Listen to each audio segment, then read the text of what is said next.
émission. Tout le Bélagnon sort avec les trios. Bonjour à tous ceux qui me connaissent. S'il vous plaît, continuez de vous abonner massivement sur nos chaînes. Vous ne serez jamais déçus. Je pense que aujourd'hui, je ne suis pas seule dans mon émission. Je suis avec Dada Taïfa, à qui je dis déjà bonjour, Judith Kalamba. Bonjour, Jebé, la femme selon Jésus-Christ. Je salue aussi tes abonnés, tes guerriers et tes guerrières. Je dis merci. Je salue aussi mes abonnés, mes étoiles. Je salue les griffes. Je salue tout le monde qui m'aime. Je salue Papa Joseph à partir d'Allemagne. Je salue aussi mon équipe technique. Feli Mwamba, Fabrice Mwande derrière les caméras. Je vous remercie, ma chérie. Voilà, je ne suis pas seule, comme je vous avais dit, que nous sommes les trios. Je suis avec BM. Tous les abonnés de Matin de la télévision, les qui? Les cœurs. Les cœurs de bébé Matin.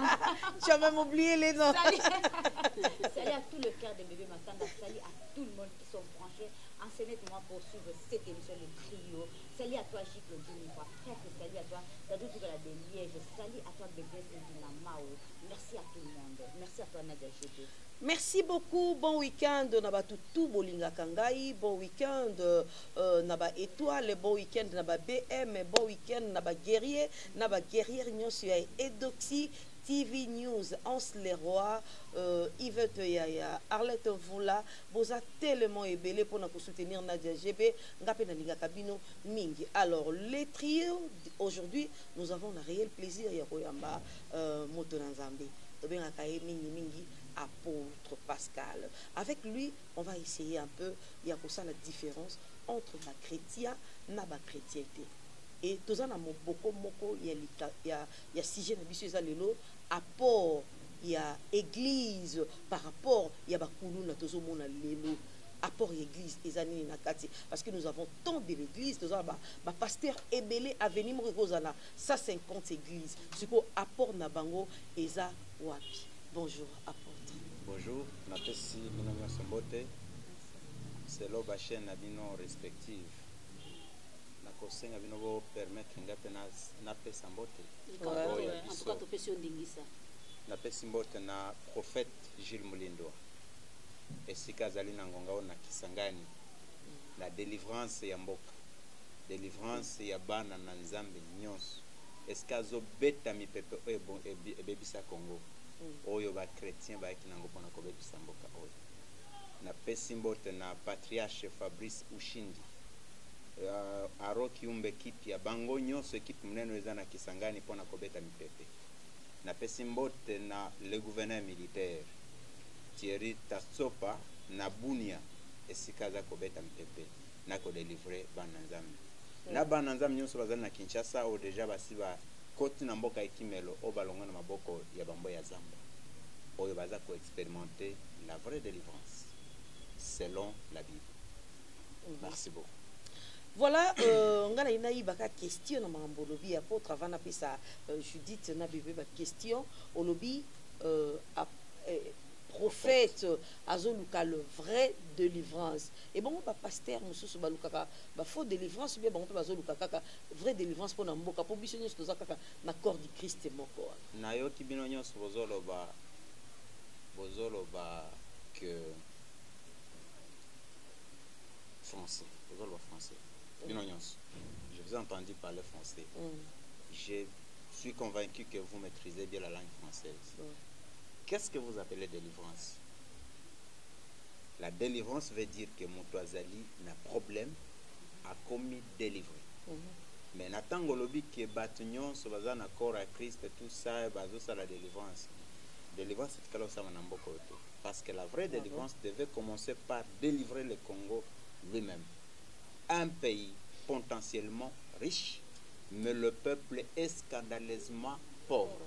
Cela signifie qu'il n'y a pas de délivrance. Et quand il n'y en avait, s'il n'y avait pas de délivrance, il n'y a pas. C'est là qui s'appelle homme de Dieu, Bazalakate, Bazabamboya Zamba, Bakotisi Bana Nanzambe na Molili, Baye ko avec les bateaux. Et donc, délivrance, c'est le moment. Oyoyo, délivrance, il y a solo et Salem. Et je suis convaincu que vous-même, quand nous sommes ensemble comme ça, vous êtes déjà délivrés et recevez la bénédiction de la part de l'Éternel. Merci beaucoup mwana mboka apôtre Pascal Buzima. Nalingi na tuna yo na zongi na mama na likambo na biso sujet na biso. Ya solo lo biete bino penza apôtre na bino azali na kisangani. Prophète na bino azali na kisangani pona ko Mulindo wa Jules. Merci. Pona ko délivrer mboka, pona ko délivrer milimo ya bato tangami, bao ba ko loba lokoto, bao ba ko loba minoko ya bato ya libanda ba komisi yango minoko na bango. Mais kasi esika bato ya lolenge wana bazali, mais tozali komona bana babini batomboki. Ye azali moko ya bato bakozongisa bato na nzela. Pourquoi bana bakomi bakuluna, bana bakomi koboma bato esika bato ya lolenge wana bazali? Naza kozonga na question na bino ya fois passé. Lè naza koloba kebanda kunyonso emema ba ikulusu eza yango ane kobenga ma église te. Na mona ki bino nyonso posir sotaki, vous n'aviez pas compris. Et puis boye ko tunanga bolobi kasi bino esika bosangana kana échangeur na bypass numéro 1. Botonga na lobaki oui totonga. Botuna kanga pona ni bino botongi. C'est justement à cause de ce que vous venez de poser comme question. Oyo biso totongi ezali mboka ya Ekimelo, la cité des refuges, là où nous recevons tous les victimes. Oyo ba chrétien basilisi ba étoile bakenango. So na zongi na question tuni par rapport na bakuluna ndenge nini. Normalement il fallait tout nangai église. Obo benga église bakunda ya ba chrétien. Nini bazaki kosala depuis mboka na tunio pourquoi parce que na kimi église na kozonga na mutuna na ngata mutu baninga na ngaba nazo répondre zela mwana mboka na kimi église pourquoi parce que na ye pa na bino parce que pa na bino délivrance so les eko salema yango na ye pona nini délivrance so salema naza kokoma. OK Sikoyo mboka ya Ekimelo tongami justement pona kobikisa milimo ya batu oyo babungaki à cause de ces églises, ce que vous appelez église bakunda. Est-ce que ba étoile ya batinyo sekei likamba kuluna natango lobi kuluna bana batomboki souffrez que je vous dise que mutu moko normal na mboko ya zate. Tout le monde est kuluna dans ce pays. Tout le monde fait ce qu'il fait et puis surtout ba pasteur o ba mzombenga ba pasteur ba s'improviser na makambo na Nzambe oyo basa makambo ezana mama ko soki bazo sala makambo. Satan atala kakama lobi non. Atanga la sala masumu mais oyo eleki dose ozomona. Alors likamba kuluna, moi je vais vous dire d'emblée que ce sont les chrétiens qui sont à la base. Il y a des ordres nyons oyo zana kati ya mboka y compris ya bakuluna. Et au fur et à mesure toko avancer, je vais le démontrer dans la Bible et vous allez comprendre que ba chrétien comme je vous avais dit la fois dernière, le corps baza bango na Nzambe bangonde basali ke batu o bakelama ki na elilinge na Nzambe na lolenge na Nzambe pona bakonza bazala bien lelo ba bongoli bango bakomi eloko mususu contraire na bon Nzambe. Voilà ce que je peux répondre, que je peux donner comme réponse. Apôtre, s'il vous plaît, nazongi nana ebandeli ndenge lobaki nazongi na ebandeli ndenge lobaki pona apôtre na zana prophète na zana na kisangani voilà nani na yeba église na bino to temple na bino ndenge lobi kuna na mboka ya Ekimelo olobi boye mboka na biso mutu aza délivrer azate bino mobandi na ane nini na kati ya Kinshasa o boza batu ya sika to batakala parce que olobi ke délivrance esalema nanu te entre ta bino mpe boza batu na kati ya église, vous appelez une église et puis vous allez faire des délivrances. Pourquoi pas bino bo délivrer batu? Botiki ka ba chrétien ba iba ba étoile, ba chrétien ka ba baby ça entre ta bino pe bosa na kati parmi na RDC, au lobby que tout ça ba bola. Entre ta bino pe bosa na beaucoup ça délivrance wana. Otoni tobandi mbulani. Obandi mbulani, bosa ba Kinshasa. Na Kinshasa. Na République démocratique du Congo. Na République démocratique du Congo. Tosali tobandi depuis 2009. Tobandi depuis 2009. Parti est mobimba ya Congo. Misala na Nzambe ezokomona. OK? Na église Pentecôte lumière du monde. Mboka ya Ekimelo. Makambo nyonso oyo ba chrétien bamona kaloko les difficile. Liboso Nzambe mulindo ajure les aka très facile. Comme par exemple soki otubeli masumu otiki pe yango basi ya batu ya sida bazobi batu ya cancer bazobi. Et en plus de ça, la plus grande maladie na kati ya peuple congolais ezali nde cancer oyo eza na kati ya cerveau. Mutu moko arezonaka malamu azate parce que les chrétiens ont détruit ba détruire makanisi ya batu. Alors na soki toye na Kinshasa sikoyo na Kinshasa awa tosali 3 mois. Tosali 3 mois seulement. Mais lelo makambo ya mboka ekimelezo lobama na mboka mobimba oyo na Kinshasa. OK? Ba victime nyonso bazobima. Bazoya wana parce que na 3 mois on peut compter déjà 3000 membres. Oyo pe bazate bazoya wana pona to banda koransone bango ndenge ba chrétien basala ko none azana $100 nani azana 500 o to mata mangengenge to kende luzizila mangengenge ba pasteur batinda ka batukuna bango moko bakenda kate bon batinda baona badiak et puis mission munene ya mangengenge za ko kende ko violer ba mama abatu na bana abatu mutu moko ta ko kende mangengenge luzizila zongi normal bon. Alors c'est cela. Donc ça fait 3 mois. Je vous invite déjà. Venez. Boya kotala. Ah donc bino boboyi ko kima ba moya zamba bonika gutika na kati ya moya zamba. Omoni ba bino ndenge bozalia. Quand je regarde seulement comme ça. Na yebi ke soki bolbo fungola cassette web service biso makamba pasteur basala bino. To kanga matoi. Bon. Apporte s'il vous plaît question moko elinga quand vous avez dit que na Congo bobandi depuis 2009. Mais ce que tous on a un sujet de base na biso ya bakuluna na mboka o. Kuluna na mboka o e bandi il y a longtemps.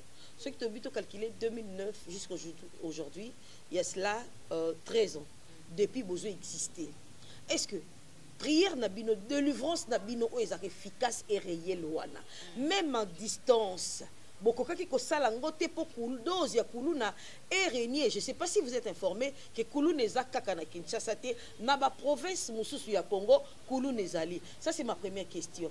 Et deuxième question, c'est vrai bino vraiment boyé ko ça et la biso délivrance. Mais na 3 mois boya ki boza na Kinshasa o mais to ngata mona pe moi changement na kitambo na bandal moi personnel neti nga na bandal eza ba côté musu ya ba ACK na sekuna ko kota te na buto. Au côté de Koulou les alaka na basekuno OK vers kabaka kombo aseka Koulou les alaka makasi kuna parce qu'on a 3 mois wana délivrance au nini et délivrance nini bino bosali o ko yela biso bena témoignage lobi ke biso banda to na 3 mois oyo tala to sali prière boye délivrance boye et sili c'est loko boye makambo na nzambe mona kana miso te mais boko mona ngo ça fait 3 mois tozali awa Nazana kondima que vous avez déjà un témoignage quand Michel vous tout ça qui n'a bino awa. Bino moko déjà je suis sûr que vous êtes déjà délivré. Écoute ou écoutez parce que vous êtes nombreux. Na yuti koloba wa que pour nangai ça n'engage que moi en tant qu'apôtre en plus comme baptisé de la nation. Mutu nyonso na Congo sans exception à la Kuluna. Oh. Eh. Comment ça? Ça, c'est une autre sujet. C'est oui. Ça aussi, hein? Parce que, bino bolobi na 3 mois, to pesa bino déjà preuve moko ya kolakisa que non bakuluna tout ça. Normalement, mboka ekimelo tongami ka pona bakuluna te. Mboka ekimelo etongami pona ba victime nyonso baki mabaye kokota na kati. Quand je dis que tout le monde est kuluna, oyo boza komona okoki koleka na kote a C4 okoleka kote a Kimbaseke te ezali résultat ya makambo bakuluna minene bazosala. Il faut savoir d'abord bakuluna wana bauti wapi. Ndakanisi na sina solo na jika na bisa déjà que bakuluna bazaka 3 catégories. Il y a la première catégorie ezali bakuluna zomona na bazaba ange. Kuluna ange. Oui. Tous on a un ange mi balé, tous on a un ange des ténèbres, on a un ange des lumières. Dans zolo ba ange, landanga explication. Voilà. Ba kuluna libosa azali ange. Kuluna mi balé azali résultat ya délinquance. Ya ba papa surtout. Kuluna misatu ezali oyo mwana uti et pas Satan. Si je parle de kuluna lokola ange. Ezana bana mususu babota makana famille aleki na canal na bino baboti pona koma na mokimeza bino te aza mwana na nzambe aye na mission spécifique na kati ya mokili bana lolenge wana balinga makelele te balinga mitungisi te parce que obino bozomona eza yango ye azomona te il voit autre chose mais tango bobandi kotungisa mwana modele wana rassurez-vous kisuka kokima ndako et baboti oyo baza na molimo mosantu te moyeba comprendre mwana modele wana ezalaka te yango monaka parmi les kuluna bozomona wana mosusu bazali oyo bazali na étoile ya monene. Maintenant les sorciers les chrétiens baprofitaka na baétoile ya modele wana bandi koexploite yango mpona basala kindoki mwana mibale ezali oyo azouta na résultat ya délinquance ya bapapa tango nalobi ke batu nyonso presque baza bakuluna y compris na yomoko. Non, moi, mais on le dit pas quand je dis donc, c'est-à-dire l'exception ne manque pas. Alors, résultat, il va papa na ndenge nini. Na kanisi ba téléspectateurs ne ba zolanda ba zo kama tozoloba. Le papa délinquant ezali ba oyo bazo kende komela masanga en désordre, il se drogue en désordre, il chosifie les femmes. Tango azana mwasi na ndako pour lui la femme c'est une chose. Akoya boyena milango na parce qu'il a commis c'est la Bible qui le dit. Na Osée chapitre 4 verset 11. Bible lobi momeli masanga na mutu aviva kana kindumba zali zoba. Donc je m'adresse déjà à nos téléspectateurs. Soki omelaka masanga oza mutu viva kana kindumba oza zoba. Ata oza na zalanani ozali zoba. Ata oza pasteur. C'est écrit dans la Bible? Oui, c'est la verset ni. Totanga? Oui.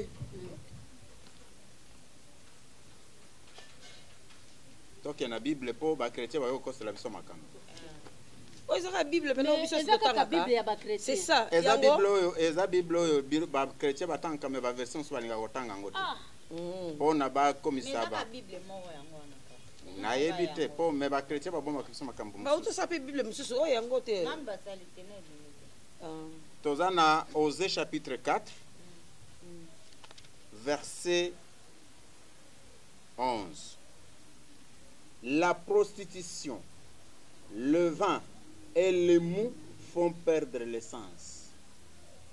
Donc mutu nyonso avivaka na kindumba, mutu nyonso amelaka masanga azali zoba. Ndeska naza koloba ke okosimbela ngai opambolami déjà pe à partir au bal. Amen. Opambolami. Alors, na zako lobela bozo baba papa. Soki déjà mutameli masanga. Avivaka na kindumba, akomi zoba. Na tango azongi na ndaku, na buzoba na yewana pour lui la femme c'est une chose. Akokota kana ndaku na milango na basolo na esika uti kwa baluka kotoyo. Paf azok tamu susu mukolo wana ezali mukolo ya conception ya mama. Soki kaka mama a concevoir d'abord mama za contre aza à l'aise te pona basolo ya zoba ye na masanga zolumba solo masanga mama za contre mais lokola ba chrétien ba bebisa mutu moya boya exacte parce que lui fois à la soumise azuizem à contre cœur natango azuizem à contre cœur inconscient oyo zoba apesizemi ayebite mwana wana kobota mwana koza na basansi ya kokate il va naître insensé la finalité de cet enfant il sera kuluna misat ezali oyo bilima ya mai bazobota basi mususu bazokende kozwa kanga opombule zopita basi mususu bakoya bazawana soki okoti na monde ya bamama otala makambo oyo bakanisaka bango moko bamibendelaka bilima ya mai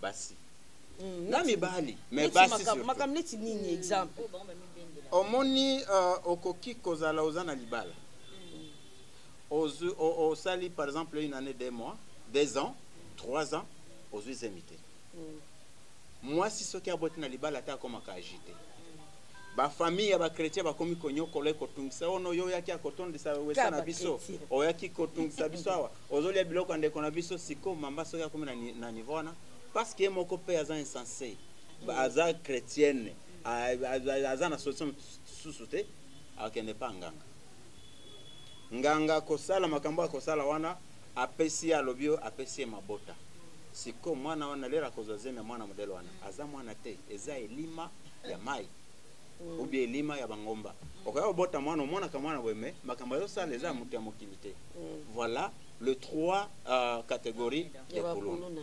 Alors, quand vous posez la question, c'est que l'Église fait par rapport au Kuluna. Naïbsa qui nous colonna que l'Église est athée.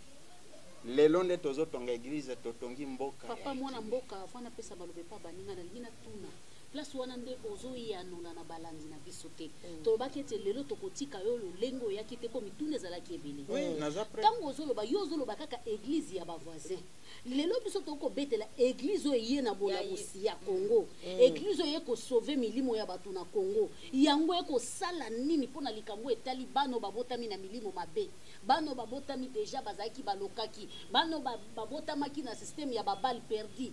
Bano babotamaki deja na système ya entourage eza mabe. Église wana eza kosala nini? Église wana nde yo ozali moko na bango apôtre, ozali disciple, ozali motindami, ozali moponami. Aloba na mboka. Église wana likambo ezosala tala na nonga ndenge nazali. Ngai église. Oyo oyebi ngai. OK? Ozali moko ya bato bakotémoigner ke na zamba ya zamba te. Parce que mboya zamba jamais akoki kozala camarade ya mwasi kitoko lokola oboye azanga kotuna ye makamususu. Mais yo koki kotémoigner ke na zamba ya zamba te. Bambo azamba nde banani. Nde ba pasteur na basango. OK? Déjà mutu lokola ndenge yo yebeli ngai. Naza simple te, naza facile à gérer te. Mutu lokola ngai déjà soki nazolobela makambo ya nzambe lelo. Na bato nyonso bazolanda ngai mususu bayebi ngai. Ils savent que je suis réellement transformé. Et donc, par rapport à likambo ozoto na bakuluna. Parce que bino boni koleka na église te. Boya ka ba témoignage. Tozali bapanzisa ngo tokoya. Lelo naza ko ebisa yo kezali na kuluna bakuluna oyo biso totei pe bayoki. Ti lelo bana wana babenga kan balobi ke naza nganga kisi. Ba comprendre te. Ndenge nini batu nyonso balemba bango na mokili me biso avec loba ya nkolo Christ bandimi pe babandi kosanga. Lelo nakoki kotanga déjà bonheur luyei. Ayebani kuluna ya munene koleka oyo déjà komeki na dimension soki atomboli loboko basiliki lichete bimda le vide. Lichete na moye zonga kati mutu te. Ezate mais lelo abongwani. Monsieur Zali Diane Chimbom ayebani oyo la police koute lembaki ye mais loba na Nzambe elongoli na zela wana. Donc toza convaincu que avec musala otosala oyo nkolo Christ atindi biso Congo mobime ko changer. D'abord nazo senga bino moko déjà bo banda ko changer. Quand ça malembe tozo kende ba wana pe mususu ba ko changer. D'abord et puis pona batu nyonso wana ba changer. Il faut bambo ya zamba nde ba banda na ko bongo la mitema. Voilà. Ba pasteur bo changer bo bongo la mitema. Bo bebi simboko oyo. Lokola bozolo na kombo nzambe moto kokita ekotumba bino. Apôtre nazongi na Kisangani na Est. Oui. Esika wapi Professeur oriental. azali. Azawa, azana Kinshasa. Azaka na Kinshasa. Le londe azakuna na voilà. Mbembo, oui. Soki na landeli malamu loko aza na Est kuna. Professeur Biso toyebi oriental. na Est nde esika wapi mboka eza menacé. Oui. Mboka eza menacé wana tozongi mwa moke na politique. Kokota Non, nazokota te nazoloba par rapport ya basali na Nzambe oyo bino bozali Oui. badisiple bino bozali ntango mboka bazobundisa mboka oyo bamaimai oyo babo bino etonke badisciple baapôtre elongo na prophète na bino eloko nini oyo aza pe ya yo eloko nini bozosala Tena ministre aza na miyebi. mpona koarrete guerre wana to bitumba oyo ezobunda makuna na mboka. C'est pourquoi nous avons invité bino na église au boko kamakambo ebele. Il est le seul parmi les envoyés de Dieu. Oyo asi akenda kokuta na batu bazobunda bitumba parce que Nzambe alobaki. Ba archive eza. Ezali na koyela bino soki bolingi. Ouais. Na pesa Tokolinga même biso, tokolinga soki basi. téléphone Makoto nge cha peli yango awa nazo libandeli. pesa bino extrait. Ya nini wa soki na kolukango eza wana eza. Akenda kokuta na général Bauma. Si recommandation na Nzambe. Lero wana pardon Molimo nepe manakimia.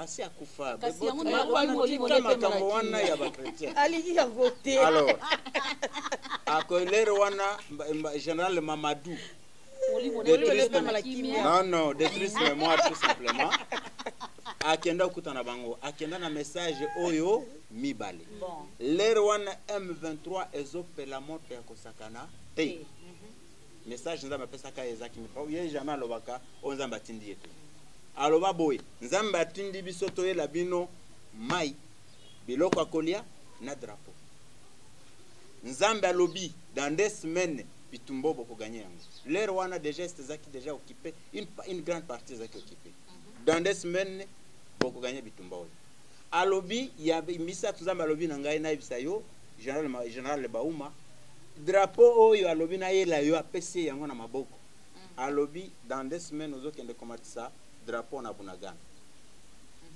lere pe okoma na Bunagana na koya na Bunagana lisusu selon ndenge nzambe alobaki na ngai na alobaki na pesa à ce moment qui oui yango lisusu za contrôle sika ou esika tuzokende yango aye kokende pe dans 2 semaines ba récupérer ki Bunagana ba image ezali ba archive ezali akei na cette vache ndenge nzambe abisa ki pona ko fêter victoire wana ba image ezali na ko la bino pona batnyo so ba yebango. Alors le problème c'est quoi na likambozolo ba wana tozaka na Osée chapitre 4 verset 6 Bible ezolo ba boy mon peuple est détruit parce qu'il lui manque la connaissance. Puisque tu as rejeté la connaissance, je te rejetterai et tu seras dépouillé de mon sacerdoce.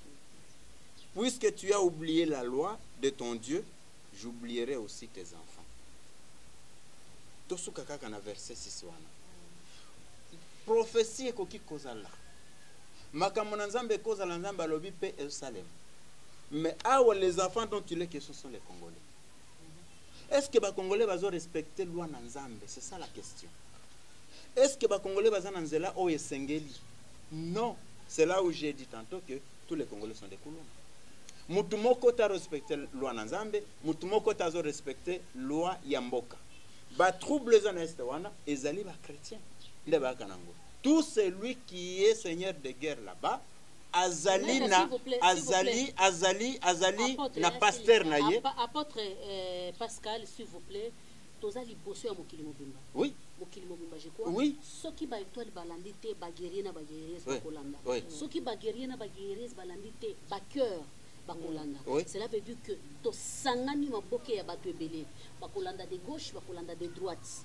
Cela veut dire que faut tuna mitunu ezali sincèrement mwana mboka nazali koya. Na lingina tuna boyi, na lingina yeba.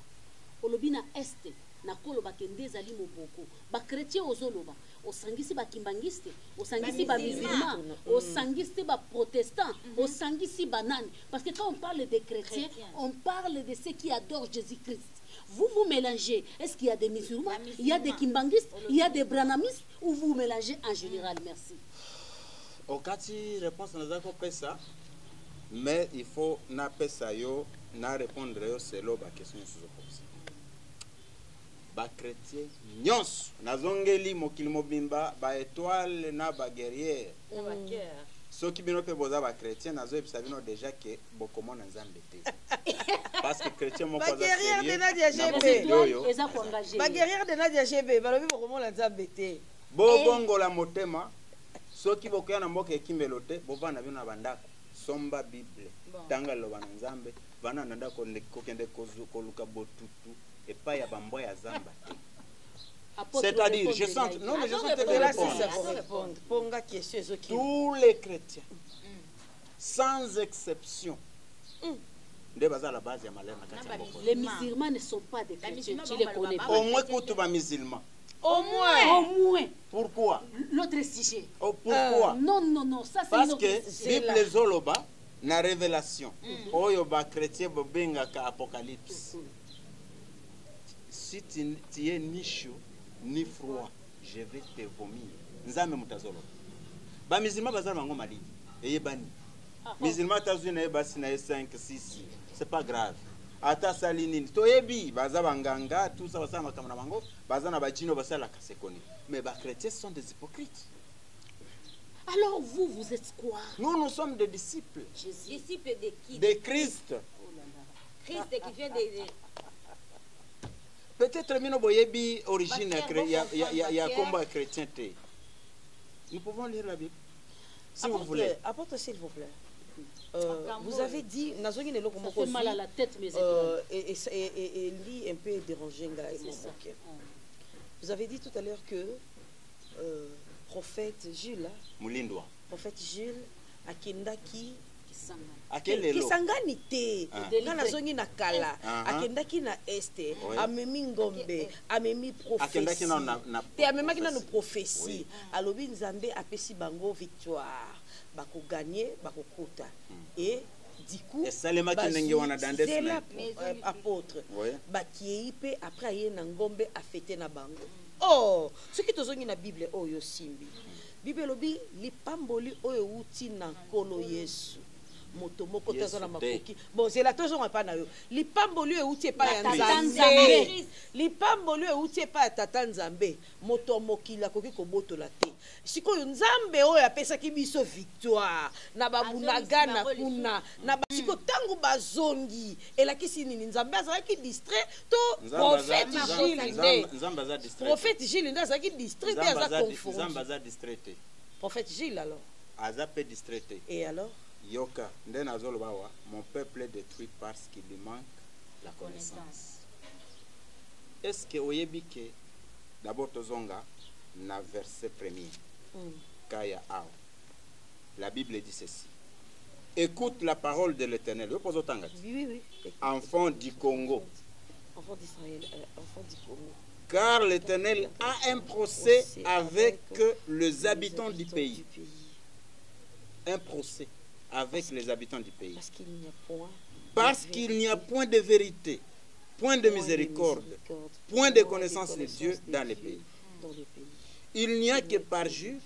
Tu connais ce que signifie parjure? Jurer faussement. Mensonge, assassinat, vol et adultère, onus de violence, on commet meurtre sur meurtre. C'est pourquoi le pays sera... Voilà. C'est pourquoi le pays sera dans le deuil. Tous ceux qui l'habitent seront languissants, et avec eux le bête des champs et les oiseaux du ciel. Même les poissons de la mer disparaîtront. Message est outil nzambe. Mais est-ce que bana nzambe bazwa kiango? Oh bon, Dieu a montré que voilà, j'ai envoyé mon messager, après ce message, en dehors des semaines,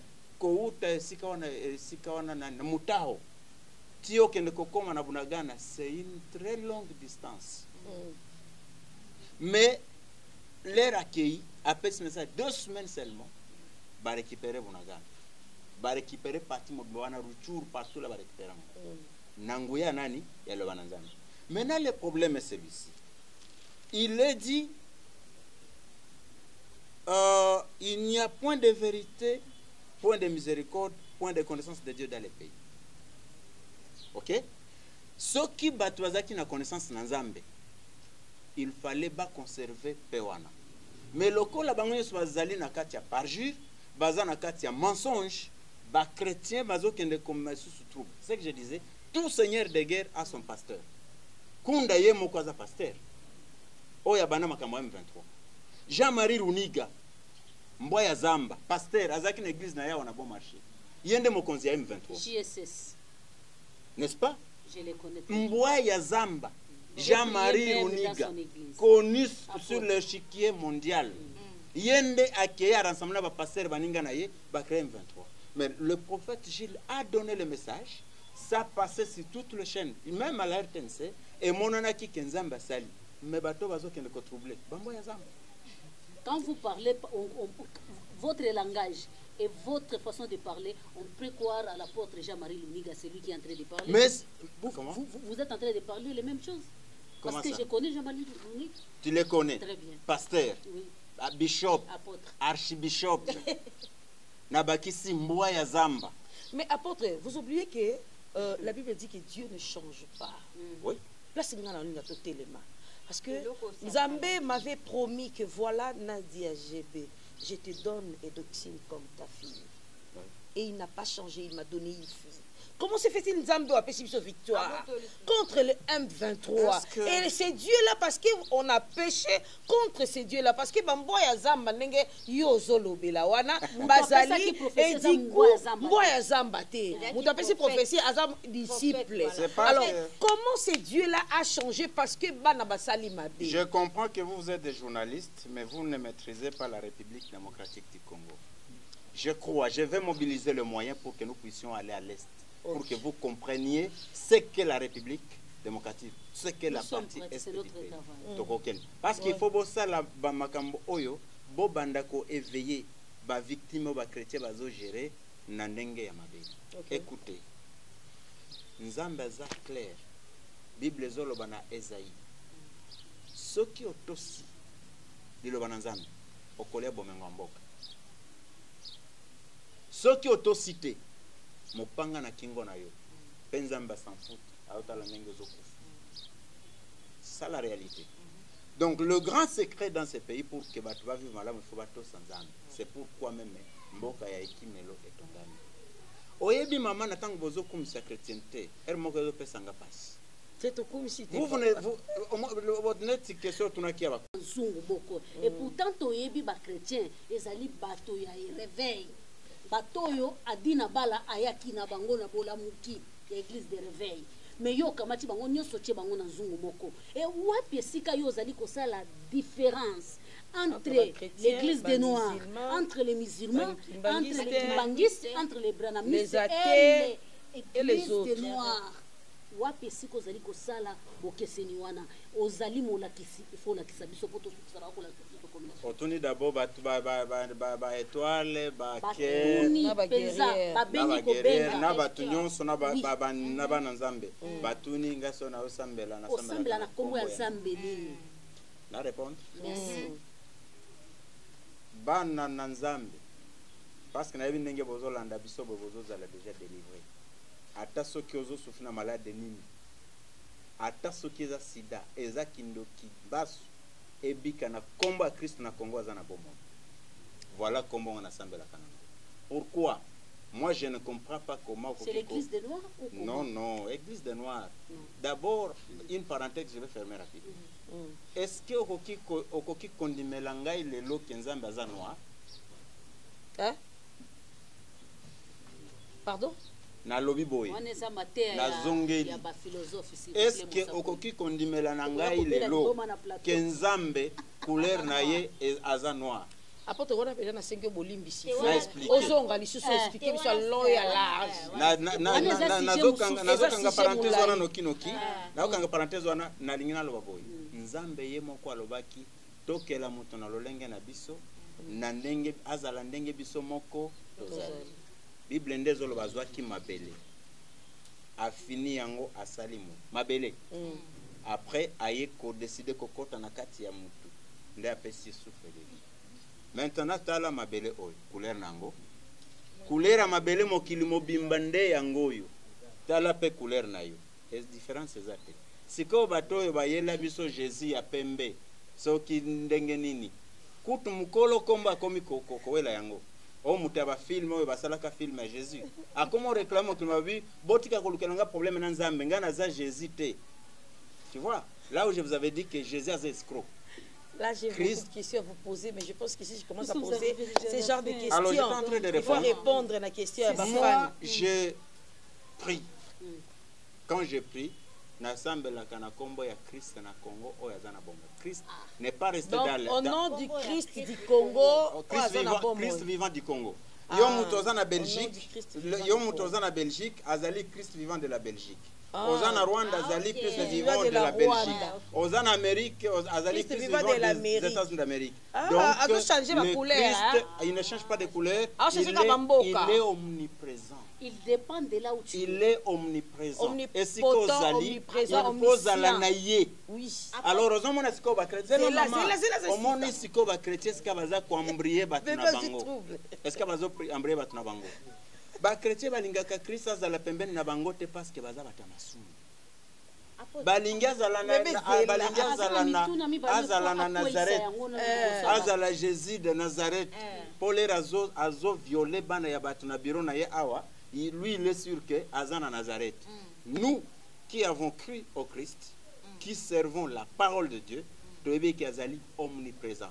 Et si quand nous cause les fois à la nangai. Même si quand azali awa Azan nangai, Azan abiso, a pambo labino, à répondre na mituna mitema na bino. Alors, yami bale sikoyo zo tunanga olobi bokabonia basanga bakombo sikoyo 26:59 Matthieu. Omoni sikoyo bino bozo tia mukeme bozo linga 26:59. Ah, c'est le problème d'espace. 26:59. Les principaux sacrificateurs et tous les Sanhédrins cherchaient quelques faux témoignages contre Christ, suffisants pour le faire mourir. Mais ils n'en trouvèrent point, quoique plusieurs faux témoins se firent. Donc, en fait, on a vu qu'à 59 fois.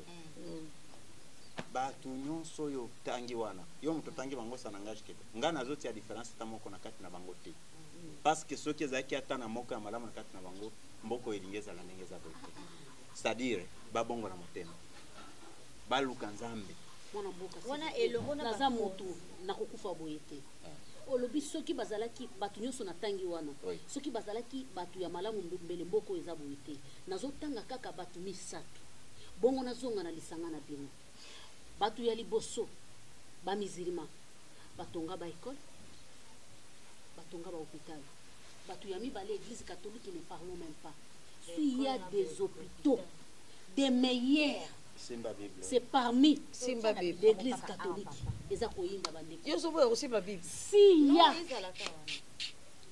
des écoles meilleures universités meilleures ce sont des protestants. J'ajoute 4. S'il y a encore des écoles, des hôpitaux, ce sont des kimbangistes. Je m'arrête par là. Il y en a beaucoup. Nabangonyo sonani asi atia bateau de pêche na fleuve. Wana mboka ya nolanga. Yo lobeka soki bazala kite mboko ekomi boyete. Balandi. Lelo tokotiki. Balandi na biso. Lelo tokotiki apôtre te voir répondre. Balandi na biso na bana nzambe nyos ninge bozoland passe nazana kondima ke bozo fungwa mama yele. Mama Judith. Nandimite ke mutokolo makamodelo. Bozolinga bo provoquer ba sujet mususu otoza na kati lelo te. So batongi ba école. École les autres na mboko. Hein? Nani atangi na mboko ata moko? Il n'y a aucune telle dans ce pays. Nazo regrette ngai moko kutu bambula nanga na Alexa na école. Je regrette énormément. Apôtre, il ne faut pas dire ça. Apôtre, il ne faut pas dire ça. S'il vous plaît. Il y a des bons professeurs dans Boka. Il n'y a aucun professeur dans ce pays. Là où il y a un seul professeur, Makambo Chanjak. Vous êtes en train de définir le professeur par rapport au diplôme. Le diplôme, ce sont des petits papiers A4 qui ne représentent rien dans la société. Nous avons besoin des professeurs qui doivent étudier Makambo Ndengezo le Kanamboka, va trouver solution. Sinon, on ne serait pas en train de se poser des questions ici. Ceux qui n'ont pas école, c'était une façon de distraire les gens. Parce que sur le plan spirituel, ils avaient embrayé les gens. Baeli bison Zambia lokuta, bakosi bisto bando kangamisu, bango bazwa minere, bakentonga bamboka na bango. Baeli biso ba école à lokuta, batangisi biso français, na ba langue étrangère nyons. À la distrait, incapable de résoudre le problème. Quand vous priez, vous ne fermez pas les yeux, apôtre. Je vais fermer les yeux, pourquoi? Est-ce que moi je suis esclave? Mais vous allez être distrait. Non, distrait de quoi? Je suis seul. Même quand je suis là, je suis en train de prier. Parce que Jésus, Christ, pas Jésus. Christ est omniprésent. Vous avez déjà cité le nom de Jésus? Non. Félicitations. Apôtre, vous avez cité le nom de Jésus. C'est vous les chrétiens qui êtes en train de mentir. Alors, je vais dire ça. Aujourd'hui, c'est formidable. C'est formidable. Apôtre a cité le nom de Jésus. Je sais que même vous, les grands professeurs, vous me suivez. Vous n'allez pas me tromper, vous êtes mes professeurs. Moi-même, je le suis, mais je regrette. Et je suis même au point de retourner vos diplômes parce que ça ne me servait à rien. Oh là là. Donc, 3 voix, Maman ça vous sert à les français que vous êtes en train de lire. Voilà. Là. Si vous n'avez pas passé sur le banc de l'école, est-ce que vous avez que Bamba et Mindele ba français? Batanga na école ni. Parce qu'on l'a bien dressé. Si tu as bien dressé les chats, on comprend. Moi aussi j'étais dressé. Vous n'avez pas été éduqué. Non. On ne dresse pas l'homme, on éduque l'homme. J'ai été dressé. Oh Je my pèse God. même parce que les chrétiens nous ont pris comme des animaux. Et jusqu'à aujourd'hui, nous demeurons des animaux. Jusqu'à ce que nous allons réfléchir. Vas-y, bébé, parce qu'on nous devons chuter. S'il vous plaît, aujourd'hui, ça peut troubler dans le plateau. Nazongi mukie, mindele. Oh, mimela biso Bible, bakata ba machette, mimele bakata pour ba machette. On ka mimela biso Bible ozo boya wana. Alors, ozo féliciter ba mindele par rapport à batamusaka mboka na bango. Ou ndengeni parce que biso le biso a nyonso to ba ko. Est-ce que vous alors mindele bata ndengeni parce que par mboka na reza bien bazo avancer basali ba bloko ezo servir batu ya mboka na oyoka ki version na otiko tanga olobi bo imiter batwana te bo fukamela kutu banzambe na bango te. Mais bango baza bien na mboka na bango. Mais tozo chiter tika à peu près répondre pour tozo chiter. Non non non non non. Ngana ko kumisa moibi, na ko kumisa kuluna, na ko kumisa violaire. Mutu batu oyo baboma oyebi kelelo soki pote tonga mieza bato bazwaka awa oso mona wapi neti ndenge bolobi makambo bizili madaba onazongi na question na wana po revolte ngai mboko oyo babebisango batu mibali ba chrétien na ba musulman Bon. moko bazwi côté à est musu ba côté bazwi côté à ouest tipo azaki azoteka Taifa. Merci beaucoup. Naza komona ete ba étoile baza koyoka mwana mboka Pascal apôtre disciple na ba lolenge na ye moko azali komibenga. Na lingi ete chaque mardi à 18h Bolanda apôtre na Jika télévision et le mon émission Tolobela nyonso chaque mardi à 18h juste bokutana na mwana mboka Pascal n'équipe mopimba elongo na batrio okolanda mwana mboka Pascal tozo banda épisode ya histoire ya mboka na biso je crois tokokende nango épisode wana tokotikela ye tokosalaka baannonce ya chaîne na biso totikeli ye mwa mituna ka moke kozala mpona kotia mungu wana pilipili touti wapi po tokende wapi po ye moko expliquer biso comment abandi kobenga bapaster bamwa nalobaka naza d'accord na ye mpe naza d'accord na ye te nga Jika mama wa taifa yaya wa taifa je vous dis merci je sali mais vrai je vous adore. Merci beaucoup Dada Taïfa, merci à toi aussi bébé Matanda. Alors apôtre, je vous dis vraiment merci d'avoir répondu à notre invitation. C'est vrai, les ala qui viennent simba koto zonxa koto mais on va se féliciter parce que oso répondre à ma question contrairement à batu mususu cause à la paix au yambi na plateau mais azangi maloba ko sabino par contre yo oso bimisela biso ba sous question na ba réponse au biso tozo pesa yo. En tout cas merci vraiment nzambe ya pesa o makasi et à chaque fois que ba fan na yo na biso tokozala na besoin na yo ozala wana pona ko répondre na ba question pona moni ba rema ya kofungola ezamo ebele makasi. Alors nous voici vraiment à la fin de cette émission. Là je dis merci vraiment na ba guerrière nyonso ya Edoxy TV News bo continuer ko s'abonner et ko zala bien makasi ba étoile ya Jika TV News bo continuer ko s'abonner et ko sala biso bien le cœur de BM bo continuer ko s'abonner et ko zala bien makasi bo raté te to kotila kabino musique théâtre actualité politique mais tozo kotila bino liloba ya nzambe pour efungola bala nzambe belé bazana kati ya kolibungi bazoye bate basala nini bazongisa nini eza mususu kutu bafanda na bandako ayebita kokende wapi. Voilà pourquoi tozo mema apôtre Pascal ayaka kokota na bandako na bino sans autorisation pour que bo comprendre que mboka est commis vraiment. Je vais ajouter pour arriver à la... Si vous avez besoin d'apôtres, appelez le numéro de Edoxy. Vous avez besoin d'apôtres, appelez le numéro de Matanda. Vous avez besoin d'apôtres, appelez le numéro de Jika Télévision. Merci. Merci beaucoup. Ça n'est fini pour aujourd'hui cette émission. Moi, Nadia GB, la femme selon Jésus-Christ. Apôtre Zolinga Bongo Bingue Bingue. Autrement dit, l'esprit, je vous dis au revoir. Bye bye, on vous adore.